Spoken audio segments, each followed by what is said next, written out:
Hi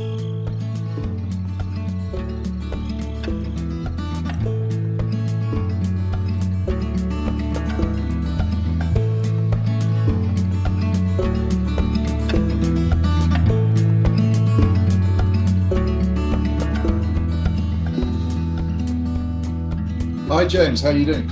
Oh yeah, good morning. How are you? Yeah, good, thanks. Good. Thank you very much for taking the time to come and have a chat. Pleasure. How's it all going? Not bad. Considerably better now that the sun's out. How are you doing? Yes, yeah, good, thanks. Busy. I'm always very grateful to be busy, and I'm generally speaking, for some reason I haven't worked out yet, it tends to even out. So I have, I could work 24 hours a day, 7 days a week. There's enough to do that, but obviously that's not the life anyone wants. But yeah, I'm just sort of grateful. There are crunch points, book deadlines and things like that, but by and large, it's sort of the right amount, which is really nice. Not something I would have expected when I started doing this full time. Yeah, I'm sure. Yeah. So through these talks that I'm having with various people, I kind of want to get different stories and experiences from people from all types of backgrounds, just to try and inspire people to get outside really and try something new, or even if they do get outside, do something different. Yeah, sure. So do you want to start by introducing yourself and telling us what you do? I'm Tristan Gooley, and I work under the name the Natural Navigator. Natural navigation is my passion and my day job, and it's all about outdoor clues and signs, the signs we can find in nature, and that's what I've thrown myself into and worked full time in for quite a few years now. And I basically research and I communicate. So I'm either outdoors or indoors researching, and I'm spreading what I'm learning mainly through books, but also courses in person and more recently online. And you've got, is it 7 books? I think, yeah. There's one that's not full length, so I sometimes get confused whether to count that one or not. It's I wrote a book called How to Connect with Nature quite a few years ago for an organisation called the School of Life. You may have come across, and that was 50,000 words, but 6 full-length books. And each time what I'm doing really is just taking the same philosophy, which is that everything we see and sense outdoors has meaning. It is a clue or a sign to something else. And every 2 or 3 years, I just shift my perspective and investigate with a different priority. But everything is interconnected, as we all know. So a leaf can tell you what an animal is doing. It can tell you what the weather is doing. It can obviously tell you about the plants, the soil, and things like that. So wherever you come in from, that's sort of the focus for each of my books. But it is all leading towards this deeper understanding of what it all means. That's what I also really like about your books as well, is that I do a lot of map and compass type navigation courses. So when you talk navigation, it's very much like getting from point A to point B, and that's kind of it. But with the natural navigation in your books, it does go a lot further than just which way are you facing and how am I going to get from here to there. It does tell you a lot more about sort of basically what nature is telling you, instead of like which way it's telling you to go. Yes, and if I'm honest, that is one of the professional challenges for me now. Is I think there are an awful lot of people who enjoy time outdoors, whether they use the word nature or not, and that's an interesting thing, because part of my work, I think, helps get people into nature who wouldn't necessarily consider themselves naturalists, certainly, or even nature enthusiasts. But the word navigation has its own challenges. That instantly alienates probably more than half the population, because they're kind of like, it's niche. Some people think it's geeky and stuff like that. And so, as you've sort of kindly reflected there, that is neither one actually gives a perfect sort of view of it. It really is more a philosophy, which is that if somebody is interested in what things mean, and it can start with really the way in, if people are new to it, is to take some really quite punchy, simple signs. In natural navigation, finding north using the North Star is very, very satisfying if you've never done it before, and it only takes a few seconds, but then finding, knowing there are a couple of dozen ways we can find our way using a tree is that's a different thing. And the truth is, for both myself and most people who enjoy this, it is pretty rare actually that we are saying, I am at point A, I want to get to point B.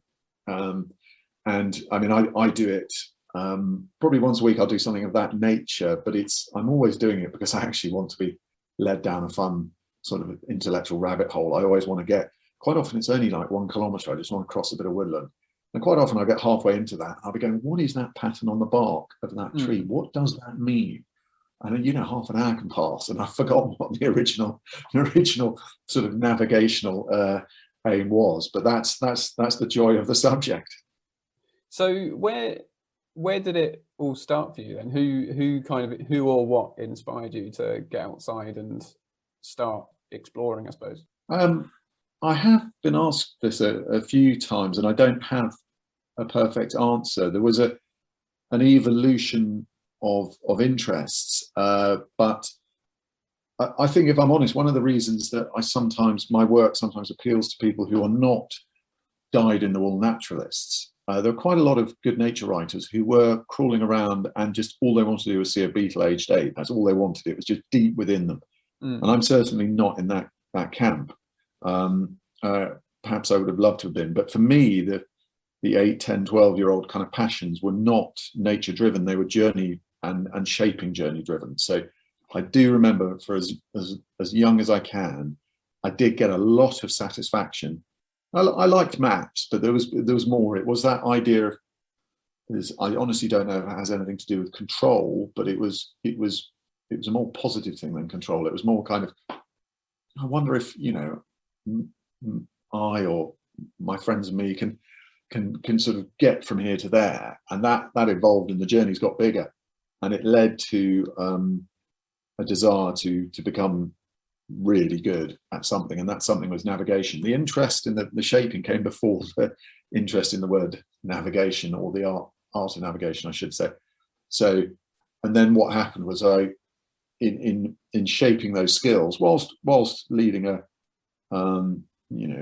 relatively normal, if somewhat restless life. I was working in the travel industry, doing various jobs, probably, as something that's becoming more and more common, but was slightly less common in my 20s. I probably did about a dozen different jobs in my 20s, but they were always with the understanding that there was going to be a 2 or 3 week gap, once or twice a year if I was lucky, and I would pack in some very interesting, to me, journeys. But that wasn't the aim. Wasn't for that to lead anywhere in particular. It was just fulfilling an itch and a desire on my side, and that led to becoming, on paper and in other ways, reasonably skilled at conventional navigation.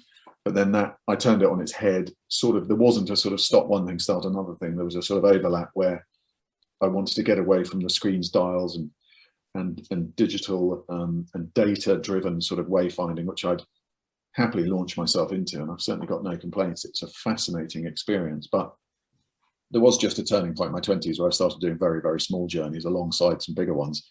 And the bigger ones had lots of kit around me, quite often because it's illegal not to in a small aircraft, for example. But I then go across a bit of woodland and go, actually, yeah, I can see where my future lies here. It's in the small, deep understanding, using something as left field as birdsong to understand that I'm getting to the edge of the woods, for example. Did you grow up in the country? Did you grow up in the town? Sort of, was it something you were always surrounded by? No, I was a suburban kid mainly.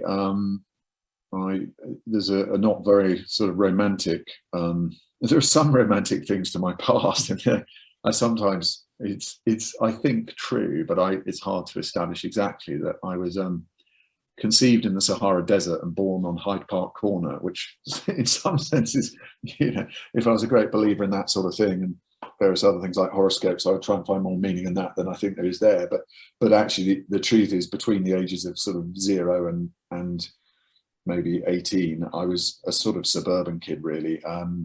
a lot of the M4 corridor and that sort of thing, and not, I did enjoy the adventurous side of the outdoors. I can really vividly remember having a lot of fun with friends between the ages of 8 and 13, whenever it involved being some element of being out in the woods and things like that without structure. That I really enjoyed, and something that I've noticed is that something I share with a lot of people who are either writers or navigators or explorers is not, we don't feel perfectly at home in the structures that make other people feel secure sometimes. So yeah.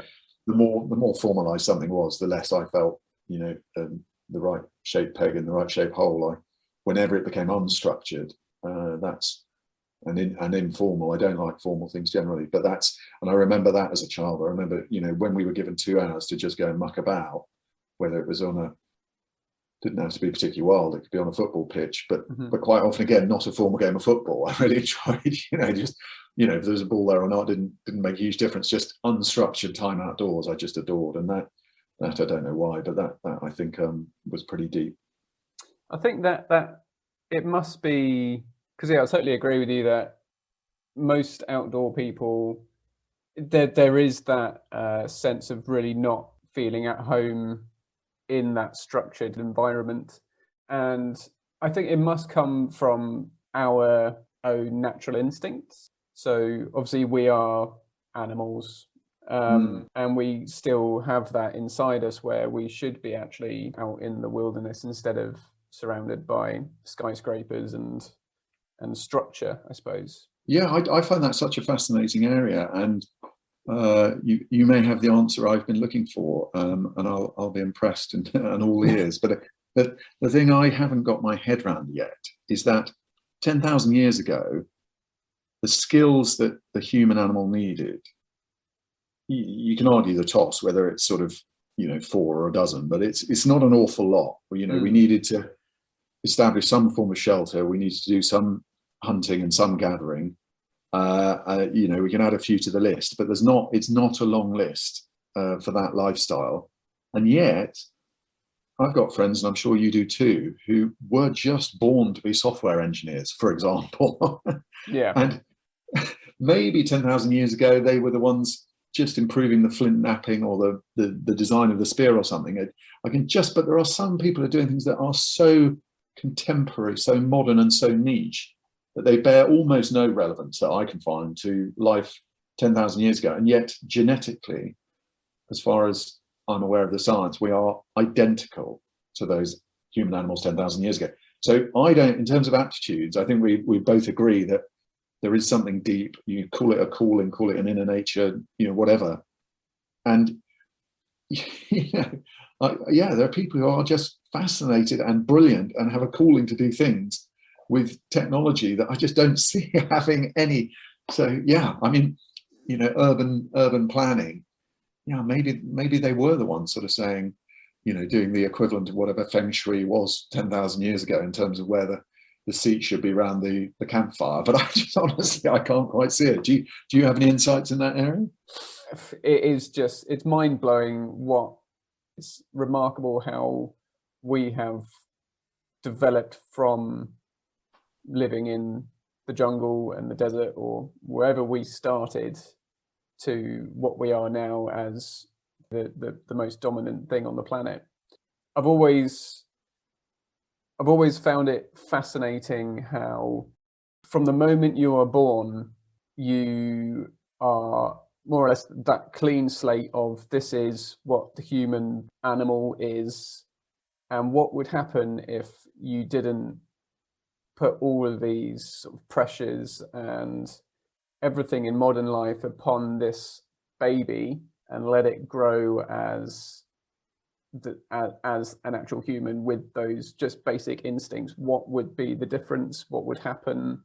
Obviously, I wouldn't recommend doing it, but it would just be I think it would be fascinating to see how the world around us now has changed what we've become, if that makes sense. Yes, and some of what you're saying there reminds me of a concept which I think comes from parts of Buddhism, possibly the Zen Buddhist tradition. And in that area, generally, I find a lot of very interesting, thought-provoking things. In some of the Western reinterpretations, there's a little bit too much what my publishers call woo-woo and what other people might call bullshit. But there is a lot underneath it all. There is some very powerful ideas, and one of them, if I recall correctly, is your face before you were born, which, if I understand correctly, is this idea that there is some inner person, there is some character there. And I mean, on a slight sort of tangent, but if we take any organism from a natural navigation and outdoor clue and sign perspective, we think of there being a strong genetic influence and then a strong environmental influence. So what do I mean by that? Well, if you take something like a beech tree, for example, the genetic influence is such that it can thrive in certain environments, but no means most. There are certain things it needs. And a nice, simple sort of natural navigation clue is it does slightly better in drier soils, or certainly soils that are not waterlogged, than something like a willow. So in a very broad sense, the genetic thing there is telling us something about what's going on around us. But then the environmental influences, we can look at the shape of the canopy and understand, okay, we're in a relatively windy spot for a beech tree because this one's much shorter than I would expect for one of its age, et cetera, et cetera, et cetera. And if we take that back to the kind of the human thing, our environment does, we all know nature nurture is one of the most fascinating discussions and debates, and probably always will be. But the nurture can be very positive, or it can be slightly negative or even destructive. And I think we all have that inner sort of assessment. You can do too much of it, I'm sure, but most people do pause occasionally and go, am I doing this because of my parents? Am I doing this because of my teachers? Am I doing this because of my other half?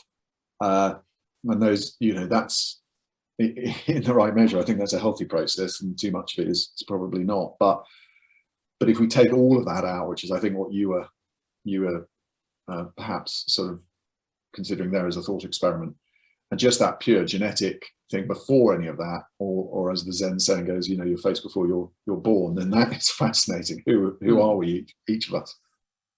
It's that sort of leads on to my next question of, like, do you see it, or why do you see it as something important that more people, or why is it important that more people get outside and engage with nature?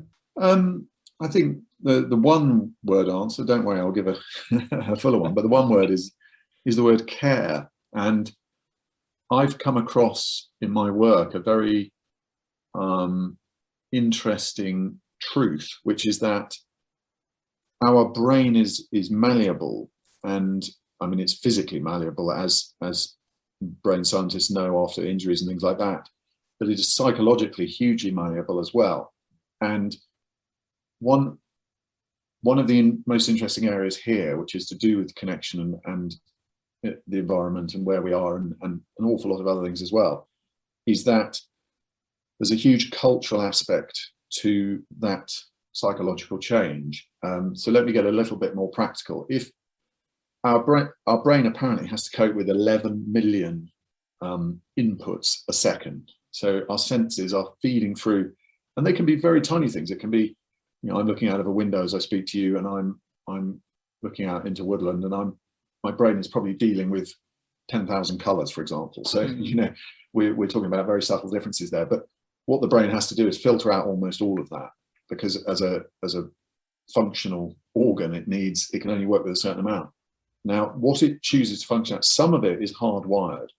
So if an odd-shaped, odd-coloured thing moves very, very fast into your central vision, it doesn't matter culturally, and it comes back to nature nurture. It doesn't matter about the nurture, the culture there. Your brain is going to say something odd is happening here, and we need to understand what it is. Somebody's just, a child has just thrown a balloon in front of our face. But we can do all of that very, very quickly.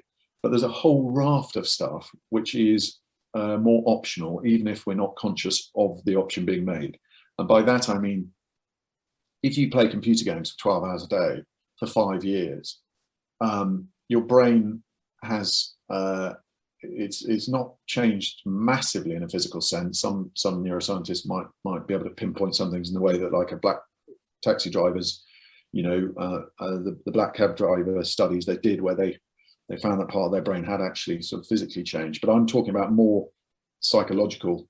I don't think plasticity is the right word, but so where we can, so for example, if instead you take two people, one plays computer games for 5 years and one spends that 5 years just doing, let's say, natural navigation, then what happens is the brain notices the pairing of sense and meaning and becomes and changes the priorities. So one, making it very sort of real and practical in that sense. If you're an expert computer games player, your brain might be as capable. Some might argue it's more capable, perhaps. I wouldn't argue that, but some might. But you will notice certain, changes in digital imagery and sounds mean certain things. But the person who's been doing the natural navigation will pick up the subtlest change in bird song and attach a meaning like a predator in the area there. Now, this comes back to your actual question, which is, why is any of this sort of important? The studies show that care, which can sound a nebulous concept, is actually quite a critical, concrete one in this area. Our brain will elevate the things we care about. So it's not just about time spent, but time spent reflects what we care about. But the actual care has a definite impact on how the brain changes the prioritization of what it registers and what it doesn't. So in my world, I notice a tree leaf flickering in a place that it doesn't normally and go, that's unusual. That must be a northerly breeze, because it's only a northerly breeze that causes that, which is what sets my brain racing along a fun, deductive treasure hunt of thinking, ooh, maybe that's the start of the high pressure system. Maybe the weather's going to be good in 3 days. Whereas because I have priorities and I care about it. So the truth is, we can only make things better. And there's a lot of discussion and debate about how we do this, but there isn't a right thinking human being on the planet who doesn't want a healthy planet. We all start from that basis. If somebody sort of says, actually, planet Earth can go to hell in a handcart, then that's a sign of mental illness. That's not a rational start for a discussion. But everybody does it. So the only debate is sort of how we get there. And this is coming back to your actual question, and a proper sort of answer is that I feel quite passionately that it is important that people are made aware of the negative things happening and destruction, things like that. But psychologically, I'm not convinced we will get major, psychological buy-in and changes in behavior unless there is also a way to care about things that is positive and rewarding and enjoyable. So I think the two things are important. I don't think the change will happen if there are just people sort of saying natural navigation is great fun, foraging is fun, whatever the routine is. But I certainly don't think that we're going to have a healthy planet in 100 years' time if it is just a constant message that whatever we do, it's all disastrous. So that's my answer, is that I think my work, I'm very fortunate. I was motivated to get into it by entirely personal and possibly selfish. I found it rewarding, interesting, and satisfying, and that's why I did it. And I'm incredibly fortunate that I'm allowed to do that as a job and make a living doing it. But in the broader sense, I'm one of many people who can feed something into the positive side, so that if somebody's sitting there thinking, if I read one more news story about how the rainforests are going to be gone, I'm not sure I'm actually going to enjoy getting up tomorrow morning. Mm-hmm. I do think there are a few of us out there, hopefully, who can sort of, say, okay, don't, spend 5 minutes not worrying about that. Spend 5 minutes thinking about how you can find your way using a cloud. Mm-hmm. And that leads to a change of priorities, which leads to engagement, which leads to different patterns of behavior, which leads to all of us getting to the place we'd all like to be, hopefully. How then do we go from saying, obviously, is an amazing positive experience to be getting outside and engaging with the natural world in most ways possible? How do we then go to inspire those people who, like you say, might sit and play video games for 10 hours a day, every day, sort of what are those barriers stopping some people actually getting out and engaging with the world? That's where I think my early years as not an automatic naturalist helped me a little bit, in the sense that there are two words that sit behind a lot of my work and research, and those are "so what," and I think when it comes to particularly young people, it's a really good filter for any adults or any teachers or anybody involved with the younger generation to just stick that filter of "so what," by which I mean you cannot just present natural things and expect a generation of grown up with truly amazing creative people and extraordinary technology making things really, I mean, to spend a different type of time. And I did play the Formula One racing game on the Xbox, and this is pretty amazing stuff. I don't think we're going to win the argument by pretending that it's dull. That's not going to work. So, but on the flip side, we can't just go, look at that peacock butterfly. Isn't it amazing? Well, yes and no. No, if that's the end of the conversation. If I say to my sons, you're going to have to find your way across this bit of wood, and that butterfly is actually showing you the direction you need to set off, and they might have entirely sort of understandable thoughts, which is, oh God, if we get lost like last time, we're going to be out here for 3 hours, so we better focus in on the butterfly. So we're human beings. We have goals, wants, aims, and desires, and that sort of thing. And if what we're presenting in nature helps somebody early on who might be cynical, and most young people are of everything, not just nature. It's part of growing up is so what to almost everything. Certainly in the teen years. But if you can sort of say, this peacock butterfly is its wings are open opposite the sun, you know how to use the sun, okay, that's probably just saved you a lot of head scratching, and that, so it'll be different for each person. And in some of my writing I talk about how I don't presume each of us finds each area of nature equally interesting, and so there is a route in for most people. If it goes back to the 10,000 years ago, there were, I think, primal aptitudes and interests. So there are people naturally more interested in food than journeys, and there are people more interested in architecture, which obviously has very modern connotations. But even going back 10,000 years ago, it would have been somebody who got a buzz out of making a shelter that was better than the one they made a week before.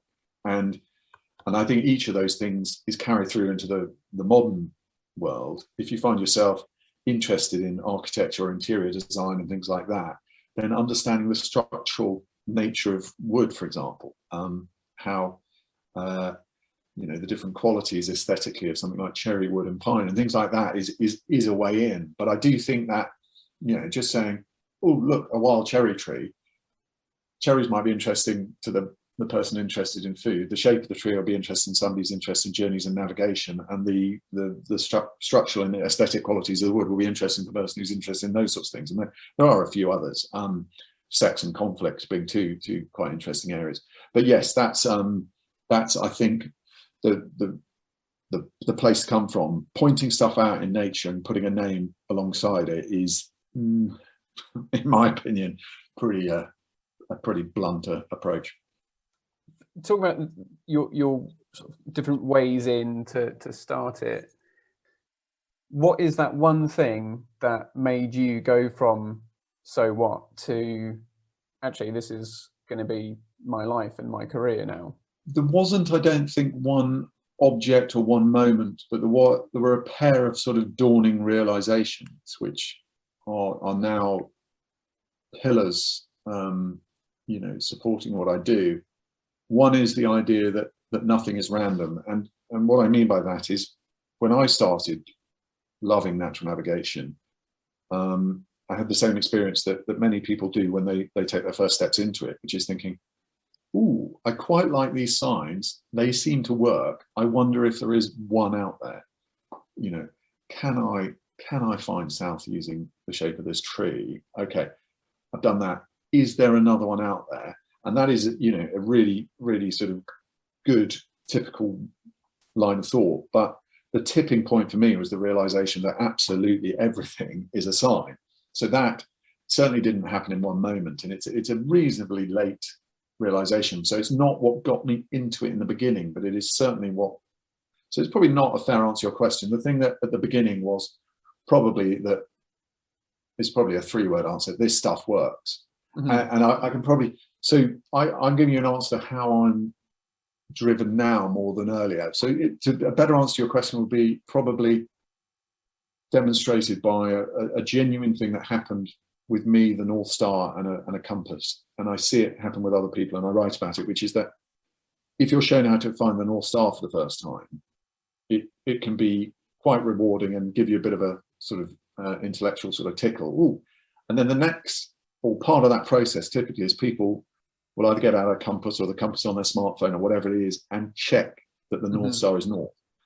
And for me, the interesting moment is the moment you realize that if those two things disagree, the North Star isn't wrong, the kit's wrong.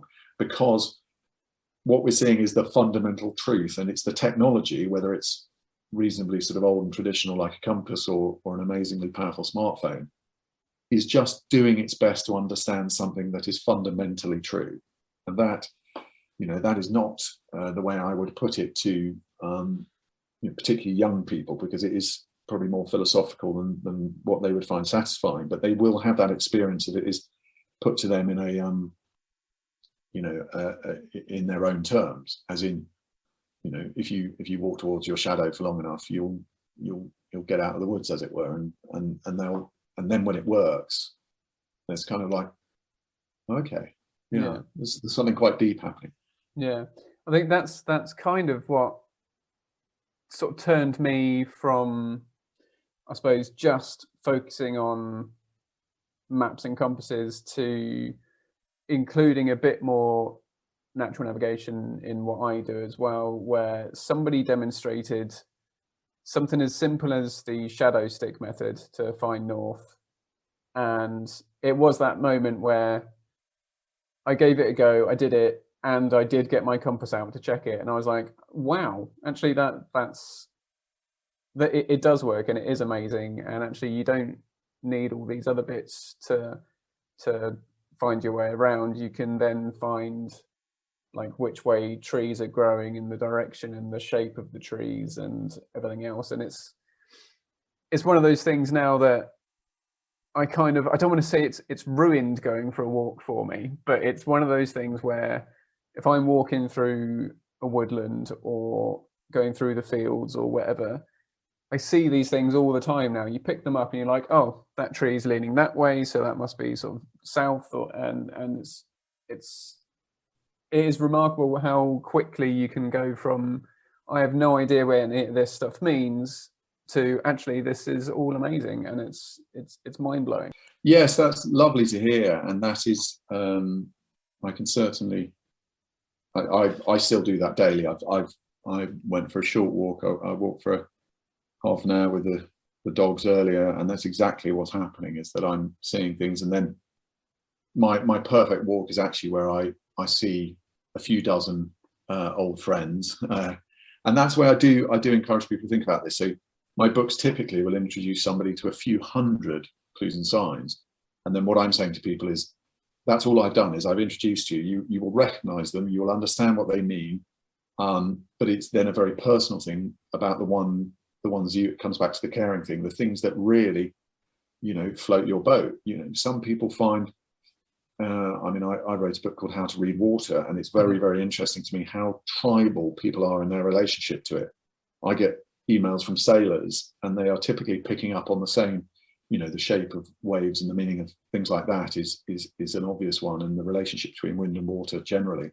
And then I get a lot of you know, interesting feedback from the swimming community, or the wild swimming community as it is now. And they're very interested in, you know, the flow of water and other things related to that for obvious reasons. But that's what I sort of encourage people to do, is meet the signs, and then you decide the ones that you care about, and then it becomes, I do a lot of personifying. And there's a danger in nature of anthropomorphizing, which is a genuine risk where we don't understand the world that other organisms are actually living in. But in terms of teaching patterns and shapes and meaning, personification is actually quite helpful, because we are human beings, we like relationships and we like stories. So I will say things like, this lichen is trying to tell you where the sun is. Actually, I think gets through to the right part of the cortex more than, Xanthoria is, showing certain, tropisms and various other things. That doesn't do it. So, but then the next stage is, I think, each of us developing that relationship and having favourites and getting a bit of a warming sensation when we meet them, particularly if it's not planned in any way. And our brain has just evolved to do that. You mentioned earlier about us being the dominant species, and I often sort of say, well, we're certainly not the strongest, and we're definitely not the fastest, and we actually have pretty weak senses compared to most species who we could in theory be in an old-fashioned competition with. But the one thing we do better is puzzle solve and deduce and find meaning in a way that the other animals don't. So a very intelligent bird like a crow, for example, will see things that we would really struggle to see, and it's pretty intelligent. So it can work out how to pull something out of the bottom of a test tube by bending a piece of wire in a famous experiment. But go on another couple of levels of, how can I work out, what the wind will be doing in 3 days from the puddle by my feet, and suddenly we're making a fool of the crow. We're not. It's still doing amazing things, but you know what I mean. Yeah. So, what are your favourites? A lot of my walking is mostly woodland based. I think definitely sort of the shape of tree, like the tick shape you find in trees because of the sun, even down to, which is something I think I probably learned from yourself actually, is because of the southwesterly winds, you get massive roots, like their anchor roots on the southwest side of the trees. They're things that you would never even contemplate, I suppose, as you're just having a walk through the woods, but just stopping at pretty much any tree, I suppose, you can find all these signs that tell you basically which way you're looking and whereabouts you are. And the one thing that I am really trying to understand, and it's something that has always gone over my head, literally, is being able to read clouds. And it's something that I'm getting from your brand new book. It is something that I always look at the clouds and think, what is that telling me? I wish I knew like what I can expect by seeing that cloud and that shape of that cloud, and what it's going to be like, what the weather's going to be like on Saturday, or however far away it will tell me. It's there. That's the one thing I'm trying to learn, and I don't know if you can perfect it because it is natural and it's going to change, or I don't know. But yeah, that the clouds are the one thing that I am really trying to learn about and understand. Oh, well, I'm delighted to hear that. And I think they are the perfect demonstration of the non-randomness, but at the same time, they do require a humility and a patience. And I say that as somebody who has similar experiences. I mean, compared to 20 years ago, I look at the sky almost and blush at how I thought I understood it 20 years ago and really didn't. But even now, I often say that, I'd be delighted if I spent every minute for the rest of my life and felt that I could understand 50% of what it's possible to understand by looking at the sky. Because it's, but in that book you kindly mentioned, The Secret World of Weather, really the thing which it sounds like you've totally got is that, there are certain clouds, so a cumulus cloud, the kind of the fluffy sheet, the bubbling low cloud. There is nothing random about that. It is absolutely, it is B caused by A, and the A is local heating, and that local heating is sometimes really really leaps out at us. I mean, on my social media channels, certainly on Instagram, but I think on the others as well, I put a picture of a radar image which just shows where there's rain and how heavy that rain is of London and the home counties recently, and there is just a torrential downpour over London, and then there's light rain around the edges of London, and then as you get to the home counties, there's next to no rain, and that is just a dramatic demonstration of that fact that, you know, the more local heating there is, the more cumulus we get, and cumulus when they're tall enough lead to those sorts of showers. But the specifics are what can draw people in, because people understanding kind of like, oh, I want something I can see and stuff like that, and that's what I try and give in my books. But actually, the more, for me, interesting and profound approach comes back to this non-randomness. So I think the kind of there's a healthy balance. I don't think we should look at the sky every single time and say we're going to be able to read it like a sort of ladybird book where everything is plain and simple. It would be dull if that was true. But we shouldn't look at it and go, this is a language I can't understand at all. I think it's a book where you see everything in that spectrum. And sometimes we look at it and go, there's a photo in the book of clouds over the Isle of Wight, and that was one of those moments where I just went, oh, well, you know, actually, if it was as simple as that every time, it wouldn't be as complex, rich, and fascinating as it could be. But it was just that the land was just mapped in the sky pretty much to the inch, and that does happen every day. But then there are lots of times where it's more that there are layers. So sometimes we can't understand everything we want to because there are 7 layers on top of each other. And the same is true. I think art is an interesting analogy. Sometimes we look at a painting and we go, yeah, I can see exactly what the artist was trying to achieve there. It's pretty powerful. Well done. In a sort of patronizing art appreciation sense. And there are other times where we look at it and go, oh, I can tell there's some really deep meaning here, but well, there's a lot going on. And you know, does that shape there really? You know, there's a lot of sort of symbolism in certain stages. I'm certainly not an art historian, but yeah, art is multi-layered, isn't it? And it's a similar thing with the sky, but also every other tapestry out there. Yeah. Is there one thing in particular for you that you would call your favorite sort of tool or skill, I suppose? It's not an individual sign type. It is more when I find a sign is allowing me to see into a deep interconnectivity. So something I sort of touched on earlier, that for me is the most exciting thing, is where I see the pieces click together, and it leads to a really exciting, sometimes euphoric feeling of wow. I mean, I see it in experts who focus on particular niches, and so a good example is you can predict where a fish will come to the surface. A fish like a trout will come to the surface and take an insect by taking into account the wind, the water, the trees, the activity at the riverbank.